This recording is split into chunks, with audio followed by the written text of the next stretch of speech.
Jusqu'à 7 heures. Alexandre Lemaire, Omblin Roche. Europe 1, il est 6h42.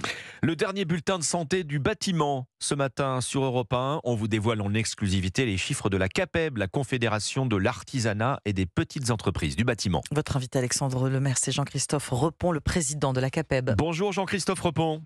Bonjour. Merci d'avoir choisi Europe 1 pour présenter à nos auditeurs vos derniers chiffres en exclusivité. Ce sont vos chiffres d'activité pour le troisième trimestre et ils sont assez préoccupants. Le logement neuf, d'abord, il est en difficulté. L'activité, je vois, recule encore de 3%, Jean-Christophe Repon.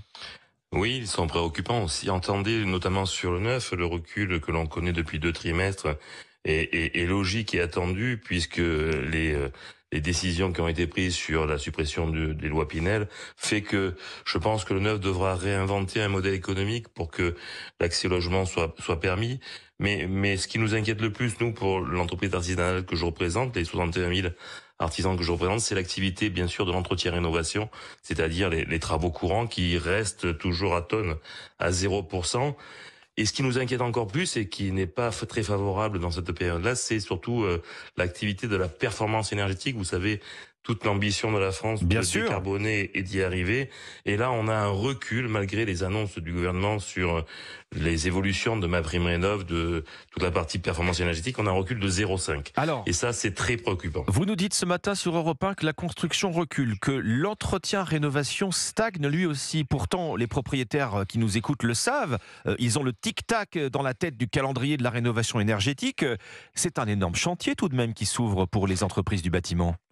Ça devrait être pour nous une activité majeure, ça devrait être pour les particuliers la capacité de pouvoir baisser la facture énergétique, et ça devrait être pour le gouvernement la capacité de pouvoir répondre à une commande. Et visiblement, je pense que les décisions sur l'orientation financière de MaPrimeRénov' ne correspondent pas au marché, ne correspondent pas à amener le plus largement possible la totalité des Français dans cette démarche. Et on demande depuis quelques mois déjà et plusieurs années à simplifier ces dispositifs, à les rendre plus accessibles et surtout à ne pas opposer ce qui est qualifié de rénovation globale à la rénovation par geste. Et là, on voit bien qu'on est contre-productif puisque on ralentit alors que ce 1,5 d'activité en rénovation énergétique devrait être bien au-delà si on veut obtenir l'objectif. Et donc, on demande au gouvernement d'arbitrer vraiment maintenant pour que... Alors, je défends bien sûr l'intérêt des artisans. Mais vous êtes là pour ça. Et que la petite entreprise ait accès à ces marchés. Et on voit bien que toutes les décisions qu'ils ont prises sont faites pour éloigner l'artisan, la TPE de ce marché-là, et du coup ne pas permettre aux particuliers de baisser leur facture énergétique. Et ça, c'est très préoccupant. C'est-à-dire, pour bien comprendre, est-ce que vous faites référence, par exemple, Jean-Christophe Repon, à cette annonce sur la sortie des passoires thermiques, les aides MaPrimeRénov' vont être renforcées pour une rénovation énergétique globale du logement, de la cave au grenier. En revanche, elles seront supprimées pour ce qu'on appelle entre guillemets les monogestes. Si je choisis par exemple simplement d'isoler mes combles ou de faire installer une pompe à chaleur. Ça, vous dites, c'est le genre de mesure qui écarte les petites entreprises.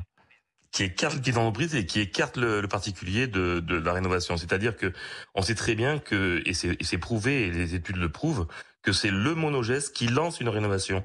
Et on propose depuis quelques années que l'on rentre dans un parcours de rénovation et qu'on n'oppose pas en fait le monogeste à la rénovation globale. Et les orientations de MaPrimeRénov' vont faire l'effet inverse. Et donc on accorde vraiment le bénéfice au gouvernement de remettre de l'argent sur MaPrimeRénov', mais on les décaissera pas, on n'aura pas d'activité et le particulier ne rentrera pas dans cette démarche si on oblige et qu'on oppose le monogeste. Donc on demande au gouvernement de revoir véritablement rapidement cette orientation qui est contre-performante pour le particulier et bien sûr pour l'activité. Bien, autre mesure, le gouvernement vient de détailler sa refonte du prêt à taux zéro qui va être prolongé jusqu'en 2027 tout en élargissant la base, le nombre des bénéficiaires. Ça, c'est une mesure qui va dans le bon sens. Ça va aussi vous apporter un surplus d'activité ou un regain d'activité. On sait très bien que le PTZ ne fait pas l'activité. Il n'a pas répondu dans le passé à la capacité d'engager des travaux. On dit que c'est un bon signe, mais comme la PrimeRénov' doit mettre de l'argent supplémentaire. Mais on voit bien qu'on a aussi une difficulté de cibler les zones périurbaines ou rurales. Et il faut que, bien évidemment, qu'on ne revienne pas sur le modèle économique du pavillon individuel, mais qu'on puisse permettre de densifier le centre-ville, d'arriver à permettre l'accès à ces marchés aux premiers accédants et aux modestes Aux plus foyers les modestes, plus modestes. Mais on voit bien qu'il manque dans le dispositif un prêt classique, je dirais, à la consommation, à la rénovation énergétique, comme on l'a pour les véhicules automobiles, par exemple. Et on demande depuis quelque temps aussi au gouvernement de se mettre en face des banques privées, de garantir un prêt pour permettre justement un accès à ces 60 000 euros qui nous manquent pour pouvoir rénover. Et on demande donc un PGE vert. Après, c'est un PGE, prêt garanti par l'État. Voilà, il faudrait, parce qu'on voit bien que les banques privées, depuis qu'elles ont été convoquées par Bruno Le Maire, ne répondent pas à la commande et ne répondent pas à un produit qui permettrait d'aller à ces marchés-là. Et donc, il faudrait que l'État vienne se mettre en face des banques et les contraigne à leur proposer un produit plus simple d'accès, plus facile avec un taux garanti qui permettrait aux foyers moyens de pouvoir vraiment rentrer dans les travaux. On a entendu ce matin sur Europe 1 et vous avez fait passer votre message, Jean-Christophe Repon, vos appels très clairs au gouvernement pour redoper l'activité des artisans et des petites entreprises du bâtiment avec ces chiffres que vous nous dévoilez en exclusivité, l'activité sur le neuf en particulier qui recule encore de 3% au troisième trimestre. Merci Jean-Christophe Repon, Merci à vous. président de la CAPEB, Confédération de l'artisanat et des petites entreprises du bâtiment.